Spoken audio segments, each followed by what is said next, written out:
Oh, we started. Sorry. Um, well, good evening, everyone. Good afternoon, depending on the time zone, I suppose. Um, Thank you all for joining us. I'll let Christian drive this go around since she's going to be introducing our leader for this evening. So take it away, Christian. Okay, thanks, Herschel. Thanks everybody for getting online. This is our first touch point for the mentoring program.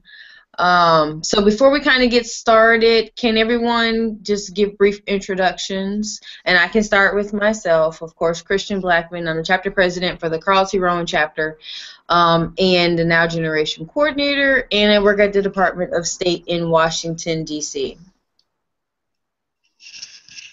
Yes, Anyone else, go ahead. my name is Belinda Burke. I am a senior program officer at the Bureau of Education and Social Affairs at the State Department. I'm also a member of the Policy Rowing chapter. My name is Herschel Bowens. I am a senior program specialist with the USDA Food and Nutrition Service in Dallas, Texas. I'm currently in search of a new chapter, and I am Christian's flunky on the Now generation. No, never that. I'm Bradley Washington, lead contracting officer for FEMA. I'm a part of BIG Region 5. I'm April Harmon. I am a caregiver support coordinator for the Department of Veterans Affairs in Dallas, and I'm a now mentee. All right, well, thanks everyone. The other person who was on the line is Kathy Best, and she is a mentor, and she is located in Region 1 in Boston. And I believe she is, Bradley, your mentor, correct? That's correct. Okay, good. So she'll join back on. Okay. But tonight we have the special privilege of having our leader, Miss Chyrl Jones. I do have a bio for her that's off online, so I would like to read it to you guys. Chyrl Jones is the Deputy Administrator for Programs for the Office of Juvenile Justice and Delinquency Prevention. She oversees the State and Community Development Division, the Juvenile Justice Systems Improvement Division, and the Youth Development Prevention and Safety Division.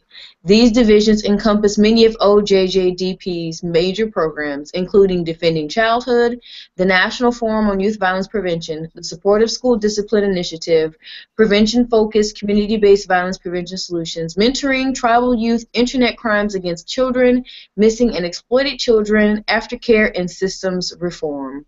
Ms. Jones also served as a deputy in OJJDP's former State Relations and Assistance Division and worked on behalf of designated state agencies for 15 years prior to her current position as Deputy Administrator for Programs.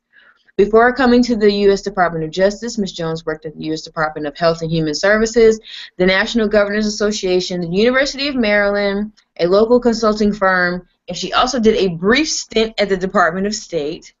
Ms. Jones holds a Bachelor of Arts degree in Cultural Anthropology from the University of the District of Columbia. So I present to you Ms. Chyrl Jones, who is also a member of the Carl Rowan Chapter of Blacks in Government. Take it away, Chyrl. Hi, and thank you for inviting me to tonight's hangout. I've never done anything like this before. I think it's really cool. Oh, good. I've done individual and group ones, so this is new for me. Thank you for inviting me. Good, thanks. And if I can go ahead and ask everyone, Cheryl's going to go ahead and start the conversation. If you're not speaking, if you can mute yourselves, or Herschel, I don't know if you can control that. And then as Chyrl speaks, she should be the main picture in your desktop view. Okay? All right, Chyrl, take it away. Okay, well, Christian was kind enough to send some questions for me to discuss and share with you. Sorry, my cat keeps walking back and forth, one of my cats, and about my path to DOJ and I've had in my career. So I was at a different Beltway Bandits. We call them Beltway Bandits here in the D.C. area. They're private consulting firms. Basically, I took on any job that they would throw my way, and then I always sought out opportunities because I felt like as long as I was working and I was necessary on a number of projects, that would, one, give me options and also help me make me invaluable to the organization. And it worked. And I got lots of neat opportunities. I traveled a lot when I was younger. It gave me a good foundation for the workplace that I think sometimes our younger generation may not have because I was in situations. And the last bit of work that I was doing before I came to DOJ was on violence prevention activities, and that led me towards juvenile justice. That's how I ended up at DOJ. I think one of the things that I have found is still true. One of the things that I think helped me early in my career is that I would take on those projects that no one else wanted. I would always volunteer for projects, and so I became known as someone, I think, within the Department of Justice as you can count on her to get the job done. So I think one of my pieces of advice to people is take those extra projects that will get you visibility. They don't get you visibility, you get to put that on your resume, and it gets you interacting with a number of people maybe that you weren't initially within your circle. And so always, I think I even got ridiculed, I think, by some of my colleagues in my earlier days of justice. Why are you working so hard? They're working you like a slave. They're not going to take care of you. You're doing all this for nothing. And so I remember hearing some of those conversations, and I said, it doesn't matter if there's not an immediate payout. I get to put this on my resume. And so that was that I remember hearing in my earlier days of justice. And so I encourage you, if there are special projects that you can take on or just volunteer, or just let your bosses open to take on something new and different. I think that goes a long way to building people's confidence in you. And I think it does have a payout. Maybe not always immediately, maybe not you can see it, but down the road you're going to be able to have all these experiences that will become part of your portfolio. Let's see. And what were some of the challenges I faced? So this is something that still plays itself out today. A lot of times, if you're not white, if you're not white, and they don't feel like they know you or are comfortable with you, sometimes that can be a challenge because you're not better than someone else's.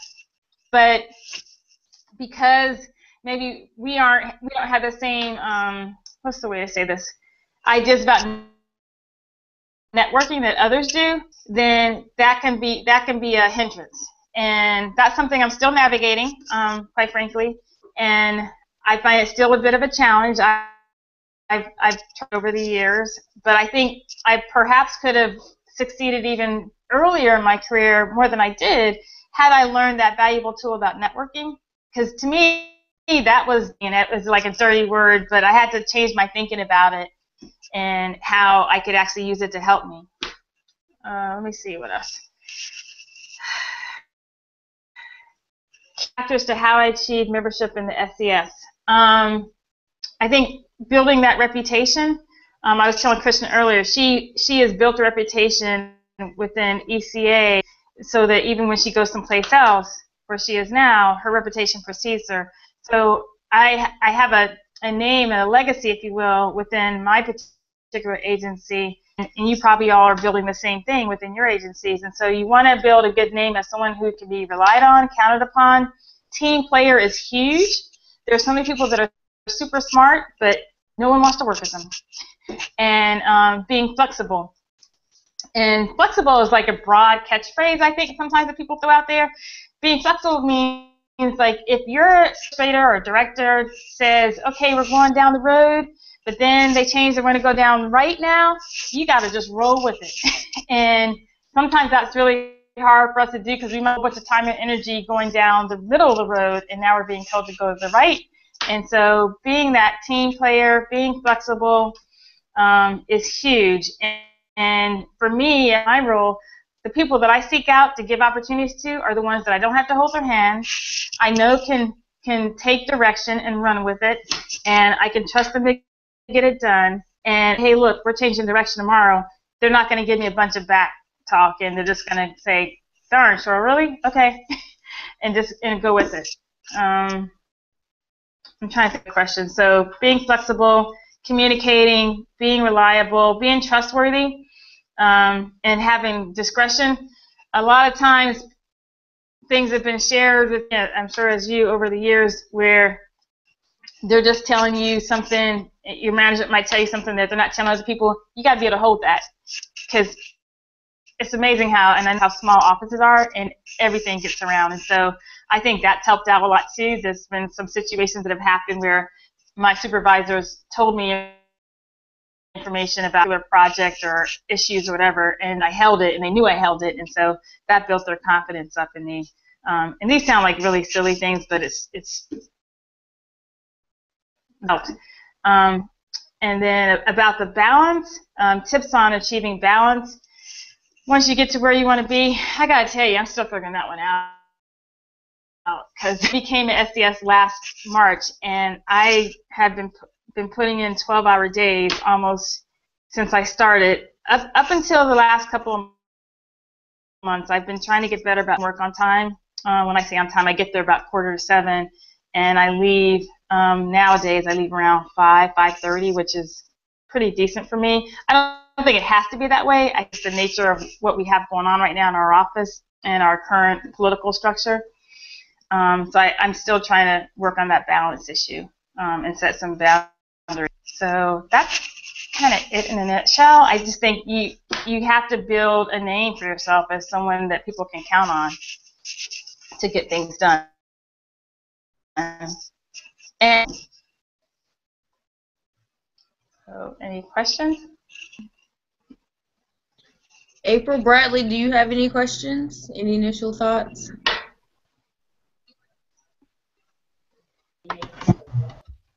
I wanted to know what types of, did you do any type of leadership development programs within DOJ or any other organizations that you work for? That's a good question. I did do a leadership program. DOJ has a program called Leadership Excellence and Achievement Program. It's just for DOJ, and it's modeled after the OPM SES candidate school, and so it's a year-long program. You're not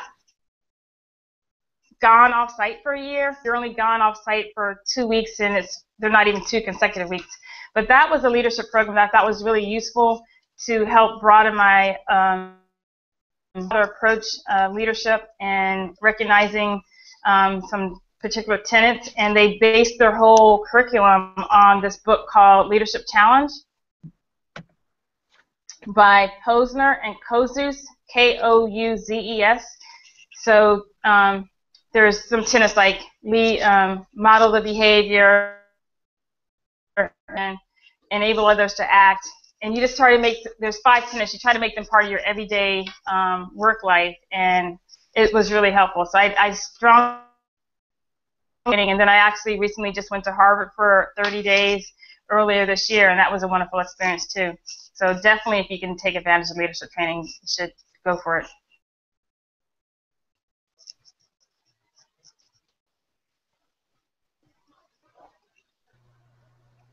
I have a question.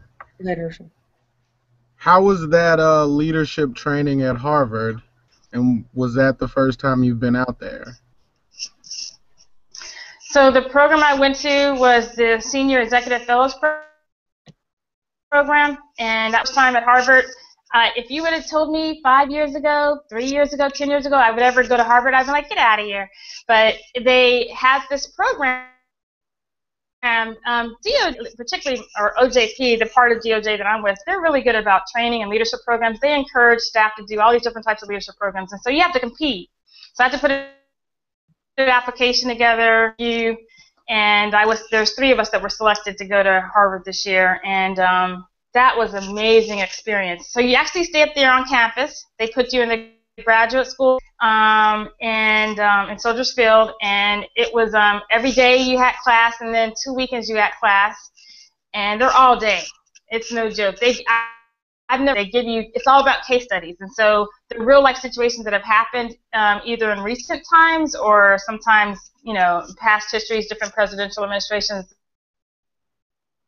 Were all either people. They're real practitioners. They weren't just people that were trainers. They were practitioners. They were out there doing things with President Clinton, President Bush, this particular administration or that administration. So it was an amazing experience. And if you're a State Department or other FEMA and some of the other agencies that I heard today offer different training programs, definitely go for it. And you can never have too much training, too, by the way. I don't think there's ever such a thing as too much training. So, Chyrl, what can someone do in order to help get themselves to the SES? I know, that wasn't exactly your goal at one point in time, but the opportunity was presented to you. But looking back, what things would you have done in order to help get yourself there? Yeah, so Christian's right. Even though I did the leadership program it was just, some people, their goal in life is, I want to be an SES. It was never something, I thought if I could get a 15, I'd be happy. SES was just something that was kind of out there, just never really thought about it. And I really thought I could do the job, and it just happened to be SES. So, so first of all, you got to progress through your grades. Hopefully get the next to 13, the 14, the 15. I actually leapfrogged. I was a 14 and applied for this SES. I haven't heard, every time I tell someone that, they're like, what? I've never heard that before, that I got to do that. But I think it's because I was able to have all these experiences throughout my career that I was able to document in my SES application. So this is where I offer to lead this particular effort or be a change agent for your office for this particular effort. So you get to have all those experiences. Again, you're going to work like a dog. Resume, and that builds your credibility, it builds your wealth of experiences. And so when people are looking at you as you progress through your career and you go to apply for that SES, to all this in the ECQs, because for an SES you got to answer leading people, leading change, and so you want to be able to have all these different experiences. And if you're someone who isn't asking these or sitting back and waiting for work to come to you, won't happen. You really got to put yourself out there. Chyrl, I have a question. In drafting your resume for these positions, what would you, and throughout in documenting all of your experiences, what would you say would be the common thread amongst all of your experiences that you highlighted to showcase for the SES position? Okay, so with an SES, I will say, I'm going to get to your question in a second. That was the most painful experience in my life. I've never given birth, but I felt like I gave birth because you only have 2 weeks, and it's your resume they're looking at. They're looking at the technical qualifications, and that's up to 10 pages, and they're looking at the the ECQ. So you got 10 pages. So your whole packet ends up being about like 30 pages. But it was worth it. But so, and it depends on where you are in your career. There used to be this rule: people only look at like a 2-page, 3-page resume, and I think that's out in the workforce. But if you're 15 years in, 10 years in, you better have something on your resume that highlights what you've been doing. So your resume could very well be 4 pages, 5 pages. I think what I've done, and I'm happy to share my resume at some point with people if they want to just see how I laid it out, because I think it is important, because I've been on another, and people kill themselves in resume. Number one, grammatical errors. People look at that and they already make a judgment before they meet you.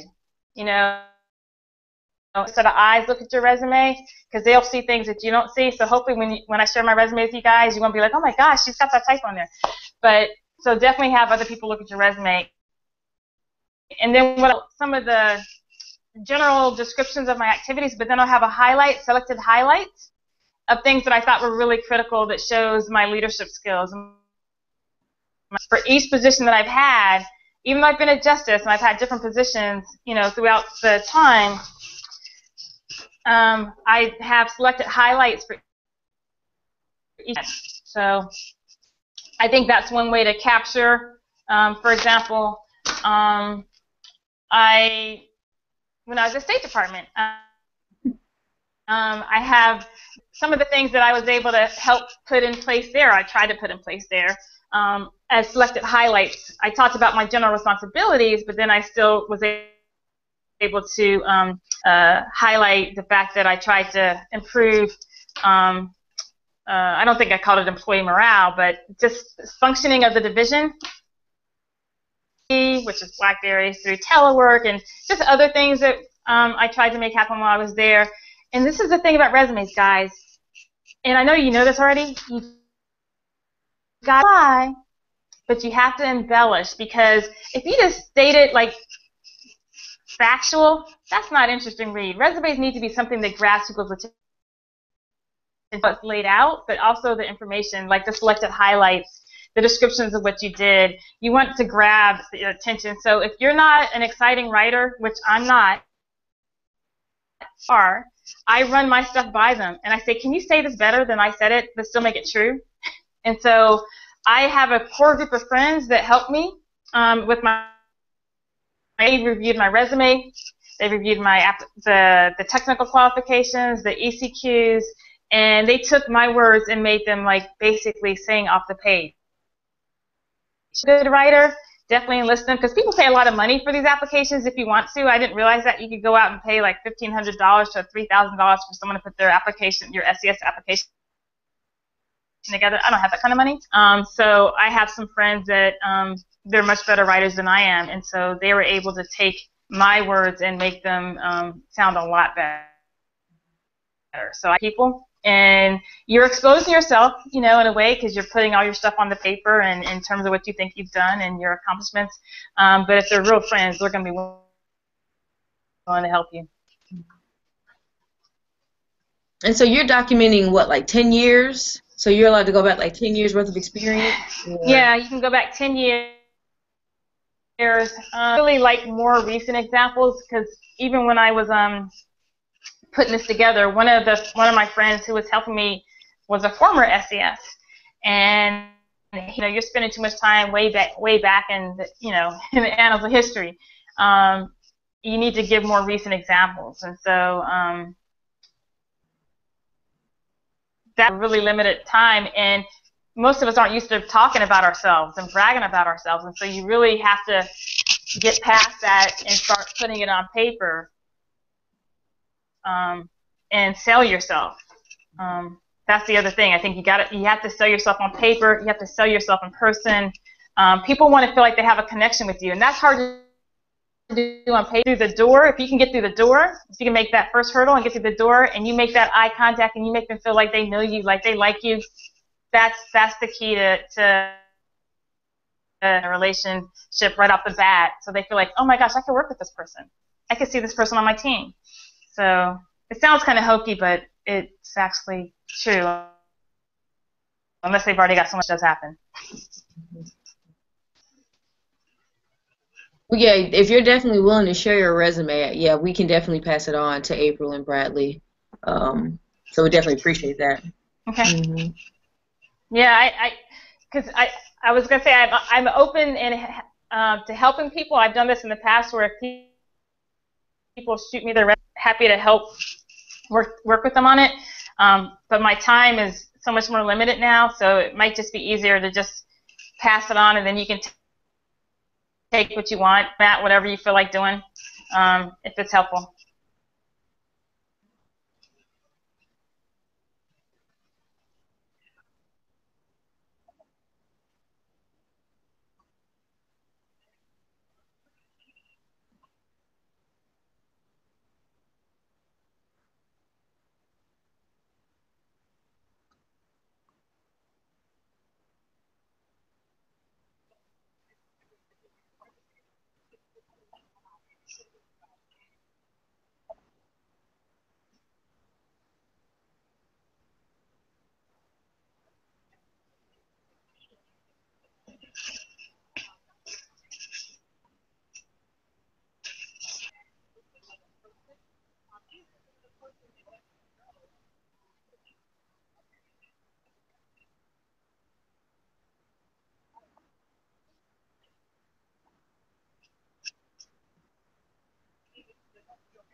Mm-hmm.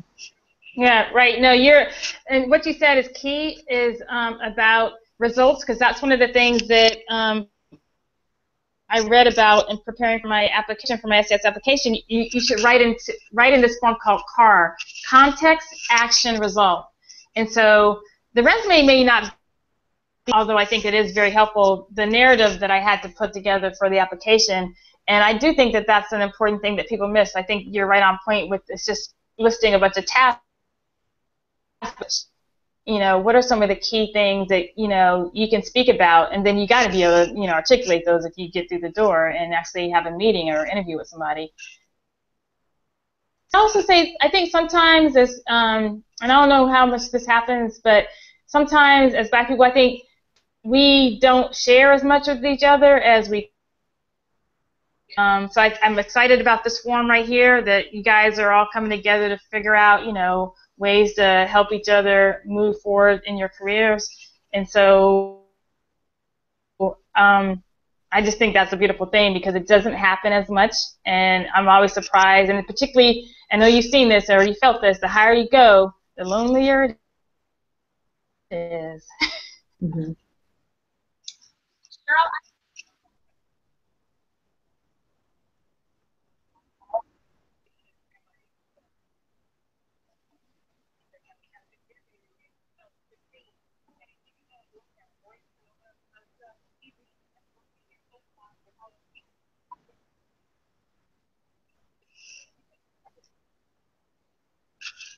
Yeah. Yeah.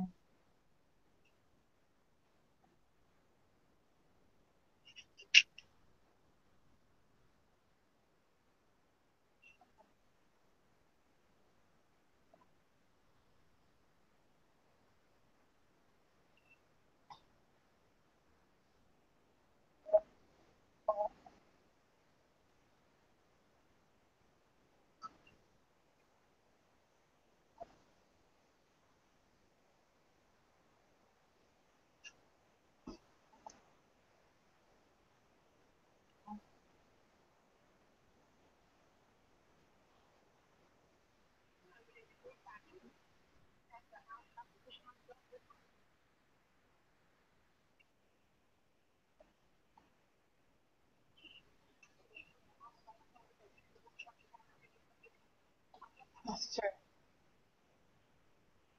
Yeah.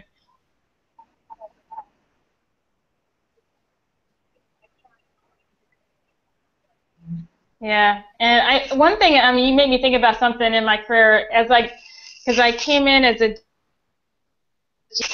think I came in as a GS 12 or 11, and then I got my 13 the year after that, and then 3 years after that I got the 14, and then I got a region chief position, then I was the deputy of a division, and I was that for a long time. But one of the things I used to hear sometimes the other people in the office, like, because I socialize with everybody, I talk to everybody, and Christian would tell you I talk to everybody. Yes, you do. And people would say, well, why are you talking? It's like they wanted to pigeonhole me, and I'm like, y'all ain't helping my career. I have my own plans for how this is going to happen, and that means I got to talk to everybody. I have to mingle with everybody, not just the people that look like me, or not just the white people for that matter either. And so it, it's surprising in 2015. I think that some of that still,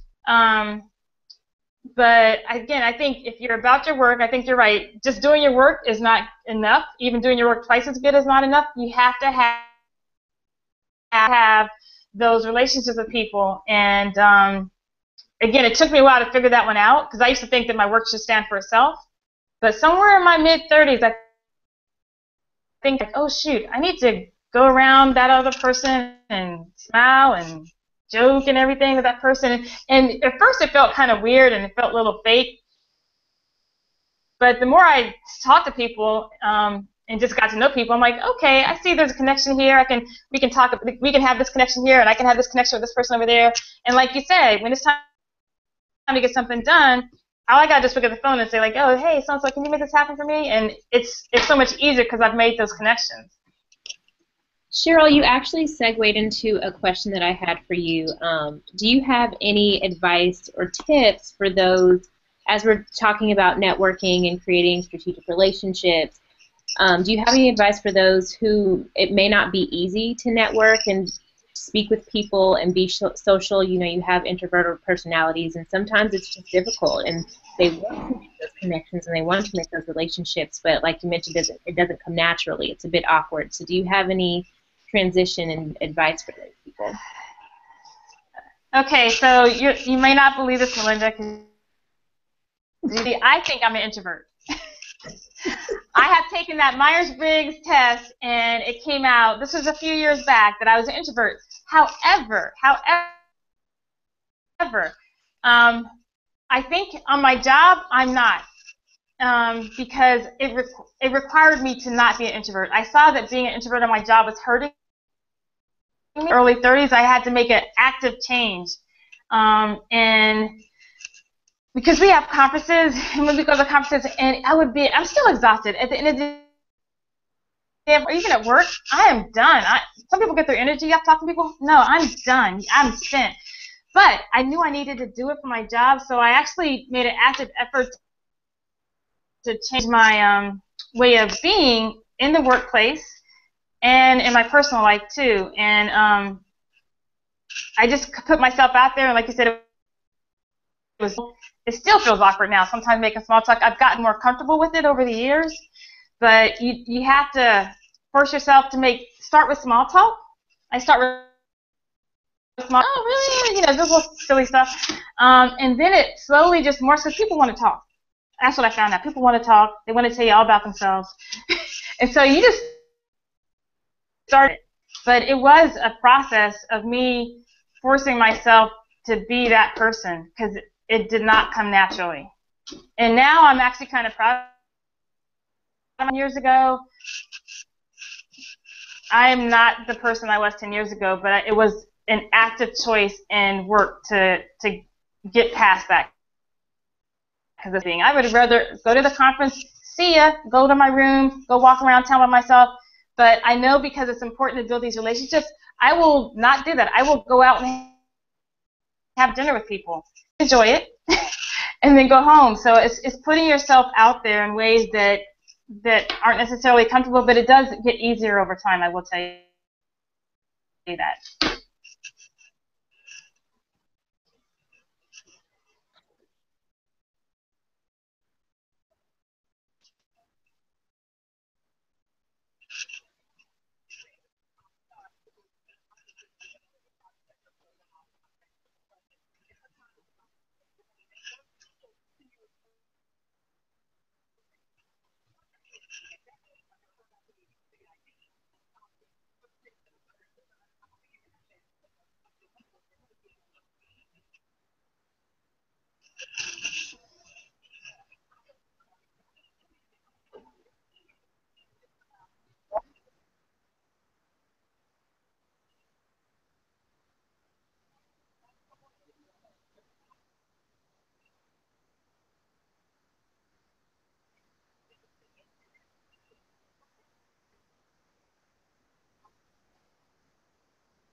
And I would also say when someone volunteers you to do something, to just don't automatically turn it down, because Cheryl's laughing because she knows I'm talking about her, because she completely volunteered for me to take this leadership role in managing this bi-weekly meeting that met every Wednesday and was required me to have to coordinate with several offices in an entire bureau, and I did not want to do it, and she completely just volunteered me to do this. And unbeknownst to me, that it probably turned out to me, and I never told you this, Chyrl, probably one of the best things I could have done for me in ECA because of the exposure and the visibility. Because she knew I knew the content. I didn't care for having these meetings every Wednesday. I didn't care for sending out these random emails. I didn't care for having to have all these, in my mind, meaningless conversations because it was so outside of the work, but it was necessary. But it gave me maximum exposure that I could not have gotten any other way. And yeah, so I have Chyrl to thank for that because as soon as she said it, I was like, absolutely not, I don't want to. I was like, I don't like to speak in public. I don't like to do this kind of stuff. She's like, no, Christian, you can do it. I was like, no, I can't. She was not even paying me any bit of attention, and she absolutely just volunteered me for it. So if someone is going to give you an opportunity, I say take advantage of it and give it a chance. Yeah, especially if it pushes you out of your comfort zone, because that's how we grow. And I think that's how I grew in this whole interpersonal part that we were talking about, how it was awkward, and again, I'm still not crazy about it. So if I go to a party with you, I'm probably going to stay right next to you, but I will eventually branch out and start talking to people. But I think putting and stretching yourself professionally and personally is how we grow as people. So, yeah.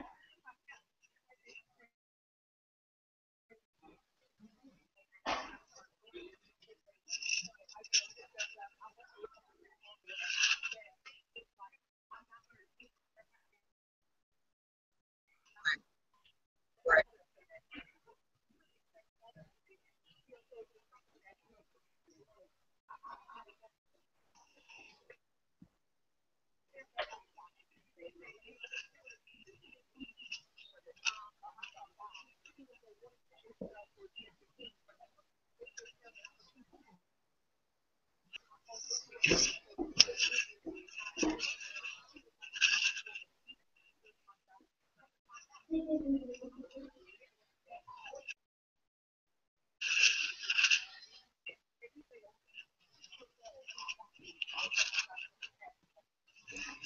The other thing I will say too, I've got there's a person in my job. She is so on top of her game. She knows the work.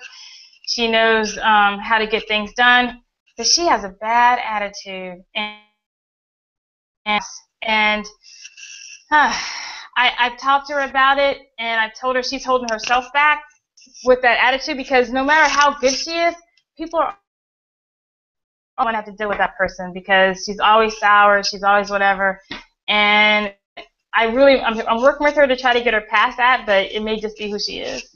But and so I just think that how you come off to people and are they looking forward to working with you? It's not really flexibility, but it goes back to people want to know that you don't have to be happy-go-lucky all the time or chipper all the time or anything, but just think about again how because if you're having a bad day, hopefully no one else has to know about it, and you're able to contain that. Even if you want to kill somebody, no one has to know that.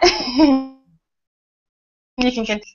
But in this situation, unless she leaves the agency, and maybe you know someone like this too, I just don't see that she's gonna have a chance because while she's known as getting the work done, she's also known as having this kind of sour attitude all the time, and no one really wants to work with that.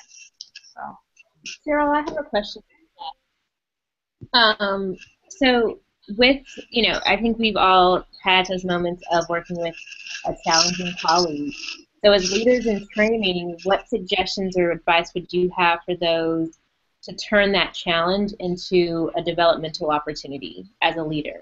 How to properly address, difficult colleagues? Okay. I like to use lines from movies, quotes from movies. So a man's got to know his limitations.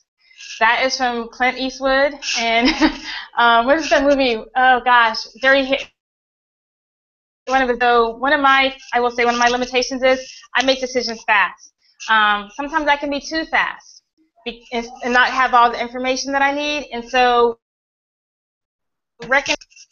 hopefully balancing my work out with someone else and like, hey, so what do you think about that? you know, because I think we should do, and because usually there's someone else that's totally opposite that you work with. Hopefully there's someone who may be more thoughtful, and maybe their challenge is that they're so slow because they're thinking so much, you know. And so if you can find your opposite, or find the area again and go to someone who's really thoughtful and run things by them, and that helps me slow down myself a little bit and be more thoughtful. Now sometimes I have to kind of do like that, but when I think I need to slow down, I'll go to someone that I think is, you know, a turtle compared to me being a jackrabbit. It will slow me down enough to help me think things through. So that's what I know. Some people don't look at themselves and know their weaknesses. I know what my limitations are. And so it's being honest with yourself about that and not just trying to gloss it over. Because one of the things you'll learn in different leadership trainings is don't worry so much about your weaknesses. Not really work on your strengths. Because if you can up just one or two areas in your strengths, if you can make whatever you're good at already even better, then the other areas will already, they'll start to go. So definitely focus on your strengths, but also, if you can, just kind of know what your triggers are, what your weaknesses are, and then I don't know that I'll ever slow down. I have two speeds, fast and sleep. So what I try to do, again, is just balance that out with people who I think, like Christian for me was I'm going to say, okay, let's do it. Let's make this happen. Christian is much more thoughtful. So I will talk to her and run things. I said, oh, no, you can't do that. Oh, have you thought about that? Oh, you should think about this. So that kind of personality, it helps me be more comprehensive in my approach. Bradley and April, I know, you know, you're working with your mentors, but while you have, you know, Chyrl and other voice, is there any roadblocks or anything that, you know, you're currently experiencing in your positions that you would want, you know, Chyrl's take on?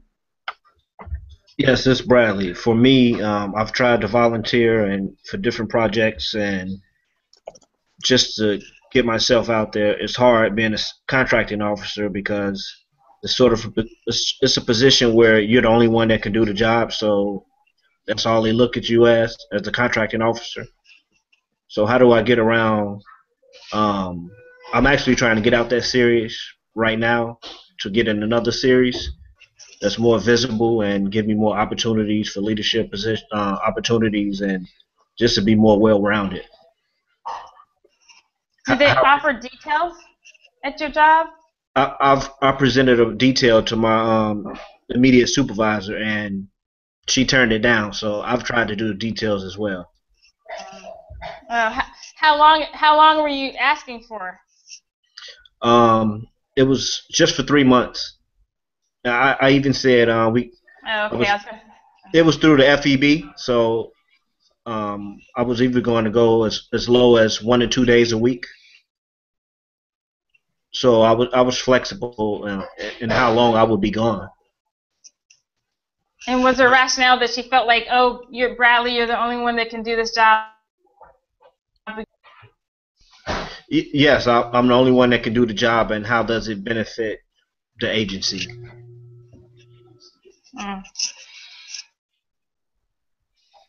Well, then I think the special projects that have nothing to do with your job that are within FEMA, like fundraisers, any other thing that's a volunteer activity, since the details don't seem to be, and I wouldn't give up on the detail. I don't know for her at different points because she's going to get tired of telling you no. If you come back at her like every several months, and maybe it's a timing issue. I don't know if there's a particular time of the year that's busier than others. So I would still keep asking for that opportunity, but then I would also try to find other activities like we have Kids Day. You know, help them put that together. That gets exposure. CFC gets exposure. Veterans Day. We have monthly programs on different issues. We have Asian American. Well, that would be. But if there's a particular volunteer activity that you can do just to get that exposure, and I would start volunteering like crazy for other things. just Okay, so thank people you. can start to see who you are. What about doing details in other agencies, like an interagency type situation? Um, Chyrl, do you have any experience with people going to do a detail in a whole nother agency? Because in that Yes. way, yeah. I don't know what those kind So of vehicles look like, Bradley, but that could almost be maybe be a way to kind of get around your supervisor. Because it would have to go higher than them, I would think, in order at the. oh, sorry. No, go ahead. Mm. So we have people right now that are off at different agencies. There's this program that's put out by the graduate school, which is used to be USDA graduate school. Now they just call it graduate school, and it's called the Executive Potential Program. And so part of what they have to do is, now the problem is your supervisor does have to agree to this, though. Agree to having you be in the program, because part of the program requires a detail of a totally different agency. In my particular bureau, we've got 2 people out with that right now. So, but that is a challenge if your supervisor isn't approving your detail for just 3 months. I doubt that she's going to approve you going into a program like the Executive Potential Program, which in our agency, I think the U.S. is for 12, 13s, and 14s. Yeah, that's why I wouldn't give up. I would let her know at your mid-year that you're looking for opportunities for growth, and that you see a detail as that opportunity, and hopefully if you pick some place, that even if it can't bring something back directly, I don't know the kind of person she is. Because to me, if you really want to be happy, you got to give them opportunities to grow, and even if that means they grow and leave you. But I don't know what you're facing there, but I wouldn't give up on the details.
Thank you.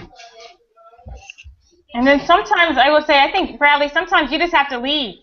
I think I heard you say that you're interested in looking, but sometimes you have to leave the agency I'm working on it or now. leave where you are. Yeah, I'm working on it. Yeah. It's scary, but sometimes it can open up, even if it's a lateral, it can open up other opportunities for you that you didn't even know about.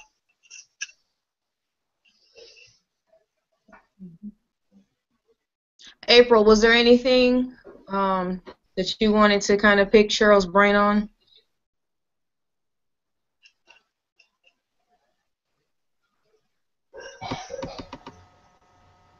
I did have a question. I was going to ask actually how many times you have moved around. I know you, in your bio, when she read your bio, she said you work for like a private consulting company. but you also had moved around within DOJ or other federal agencies. How often did you move around? I guess that's what I'm asking in a nutshell. So, in my 20s and into my mid 30s, I moved around like almost 2 or 3 years. Just because I either felt like I had tapped out in terms of opportunities at that job, or I was looking for more money, or it just wasn't a good. So I was moving every 2 or 3 years until I got to be 34, 36, something like that, when I joined Department of Justice. And then within Justice, I started out as a program manager, and then I got the opportunity to apply for and compete and got an region chief because we were under freeze, so it was just acting, and then I got the actual job once the freeze was lifted.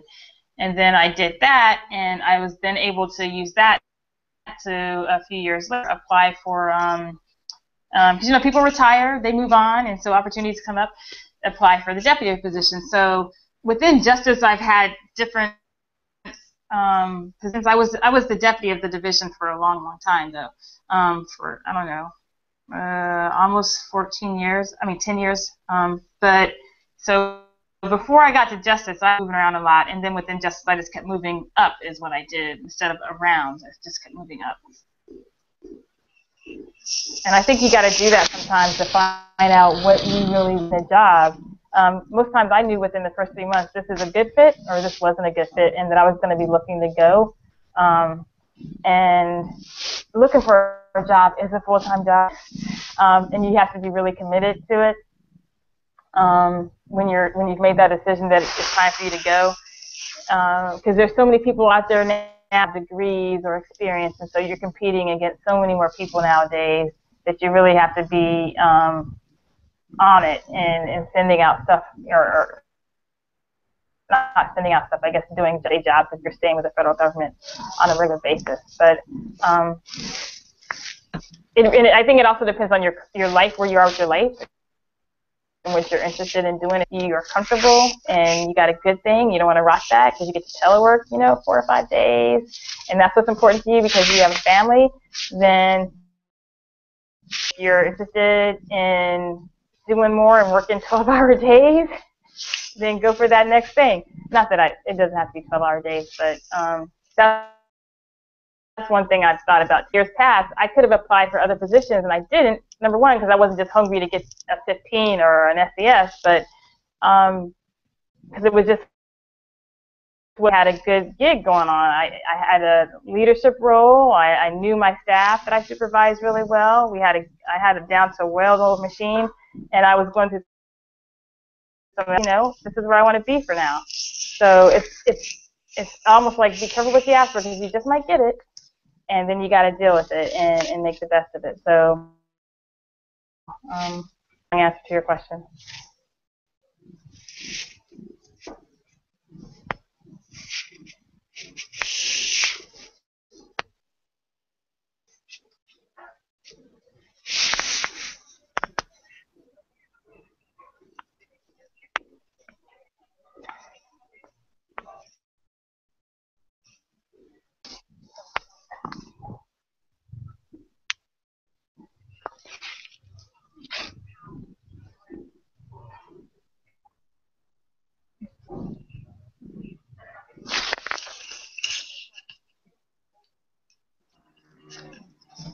Okay, this is actually a pretty funny question because huge tattoo on my leg.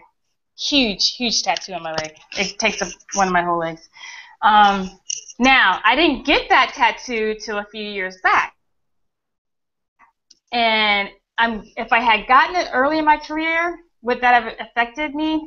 Potentially. I still worry now. Like right now, if I have a meeting at the White House or if I have a meeting, the Attorney General's going to be there, I will wear a pantsuit or pants and a jacket or whatever because I don't need that to distract away from who I am and what I want people to see in terms of my work. And so it does matter. I learned long ago, I had a friend of mine, she was an older woman at the time, because in my younger days, I used to club, and then I'd come to work, so our work wardrobe existed of like club clothes and work clothes. And she's like, sure, you can't dress like that at work. Not if you ever want to be taken seriously. And I was like, really? Wow. She's like, no, you can't wear that outfit. So it is important to dress the part. But that said, I think you still have to be you, be true to who you are. And then be mindful of the situation. So I do think, sometimes I see people, I'm like, oh my gosh. And usually it's a younger person that, and look is changing, and I get that. And things that were acceptable, things that are acceptable now weren't acceptable when I was even younger. But I do think it's important to dress the part to a point. To a point. You don't need to be suited up. I hardly ever wear suits now. Even if I had these meetings at the White House with the Attorney General, I have like a few suits and some pants or something. But if it's just meetings in the office or meetings with external people that aren't critical, I should say, then no. But I've built a reputation enough that my work still speaks for itself. See what I'm saying? You see what I'm saying? So not that I'm going to go floozy now, just because I have this reputation that I've built over years, but it's important for people to see you in the role that you want to be. Makes sense.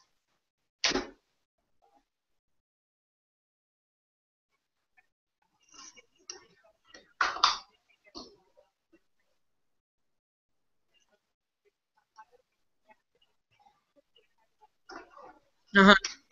Mhm. Right.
I think those are tough conversations. What is that? Crucial conversations that you got to have with people when you're a leader. Tough. Yeah, that's tough. Because you definitely, and maybe you can come at her from, well, this was your first impression to the folks over there at State. Is that how, you know what I mean? I don't know. Maybe that's the way you can kind of come at her. Just kind of for next time or just in the future, just be mindful of that kind of thing. I don't know. Yeah, if that's a conversation that hopefully is taken in the spirit that you're given, which is I really want to make sure that you're as successful as you want to be. Mm-hmm. And for you to do that, you might want off when you dress a certain way, particularly at meetings. Mm-hmm. Mm-hmm. Well, we're definitely having great conversation, but we have a little over the hour mark. So I just want to thank Chyrl for coming on board and sharing your experiences and your wisdom. And yeah, and if you can email your resume, we definitely will take advantage of that. And it also has given us an idea as well moving forward, to have this kind of a resume review or kind of not a critiquing, but just like a second set of eyes type of thing. So, we definitely appreciate that feedback. So anyone else have any kind of last words for Chyrl? I do. Before we break, Cheryl, would you be willing to make yourself available to any of us or the mentors or mentees for any follow-up questions that we may have had that we didn't think of today? Definitely, definitely. Thank you. Thank you. Well, I want to thank everyone again for coming online. I know, Kathy, thanks for joining. I know you had a couple of things to do. We definitely appreciate you coming on board. I don't know if we've officially met, but hi, Kathy. And if you want to briefly introduce yourself so everyone kind of knows where you're at and what chapter you're in and what your occupation is, that'd be great.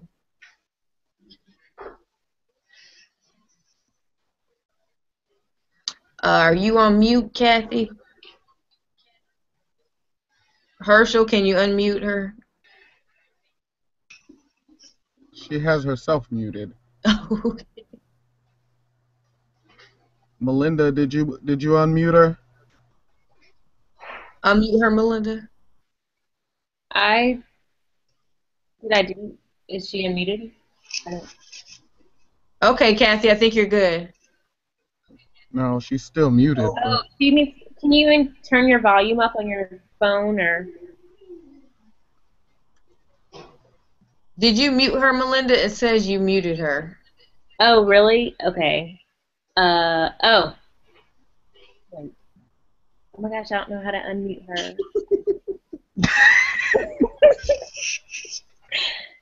Well, we might have to get that introduction another time since we're.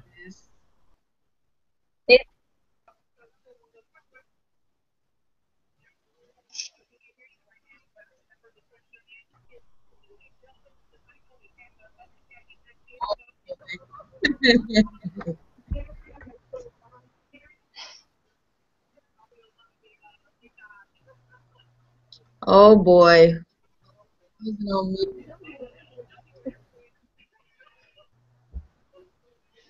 Kathy, can you type something in the group chat? I don't know if you're on your phone. She's on her phone, so Oh. I don't know if she knows how to get to the group chat. Okay. And I don't know how to tell her. Right. Well, next time we'll get the proper introduction, Kathy. But thanks for coming online. All right. Well, an email will come out afterwards from Herschel with the link to the YouTube video, and also Chyrl's resume. And so mentees will be in touch with the next touch point, and if not sooner, with just other information. But thanks, everybody. Thanks, Chyrl. All right, thanks. Good night. Everybody. Thank you, guys.